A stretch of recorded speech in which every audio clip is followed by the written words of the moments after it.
utilize the opportunity, how to convert the and implementing artificial intelligence and machine learning.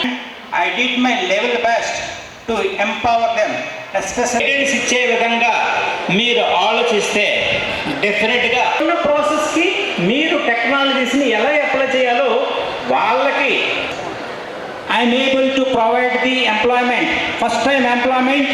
పరోక్షంగా ఇది కొన్ని లక్షల మందికి సమానం. సో ఒక మారుమూల లెండి ఇంజనీరింగ్ కాలేజ్, దాని తర్వాత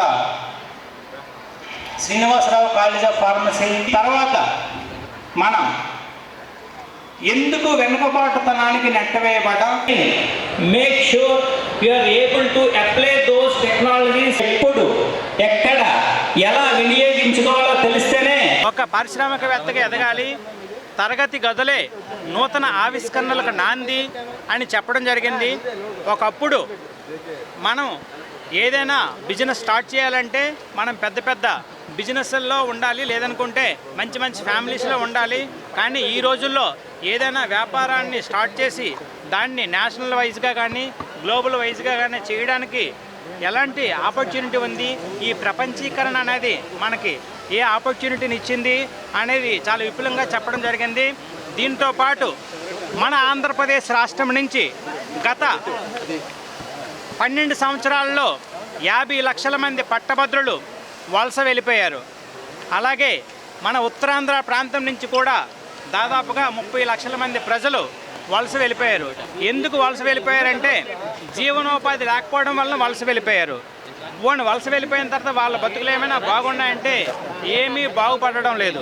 అందుకోసమనే లోకల్గా ఎంప్లాయ్మెంట్ క్రియేట్ చేసుకోవడం ఎలాగా, ప్రతి యువత లోకల్గా ఏం తీసుకొస్తే బాగుంటుంది, వాళ్ళు ఎలాంటి టెక్నిక్స్ని కానీ వాళ్ళు ఇక్కడ అలవర్చుకుంటే అలాంటి కంపెనీలు ఇక్కడికి తీసుకురావడానికి మా సాయశక్తిలో ప్రయత్నం చేస్తామని చెప్పేసి, అలాగే విశాఖపట్నం యొక్క ఆపర్చునిటీస్ ఏవైతే ఉన్నాయో దాన్ని విశాఖపట్నం ఆపర్చునిటీస్, బిజినెస్ ఆపర్చునిటీస్, అలాగే మన ఆంధ్రప్రదేశ్లో ఉన్న బిజినెస్ ఆపర్చునిటీస్ గురించి మనం ప్రపంచ వేదికల మీద G20 సదస్సుల ద్వారా చెప్పడం జరిగింది. G20 ప్రెసిడెన్షియల్ ఇయర్ 2023, ఆ ప్రెసిడెన్షియల్ ఇయర్ని మనం జాగ్రత్తగా యూటిలైజ్ చేసుకొని మన విశాఖపట్నం గురించి అలాగే మన ఆంధ్రప్రదేశ్ గురించి చెప్పడం జరిగింది.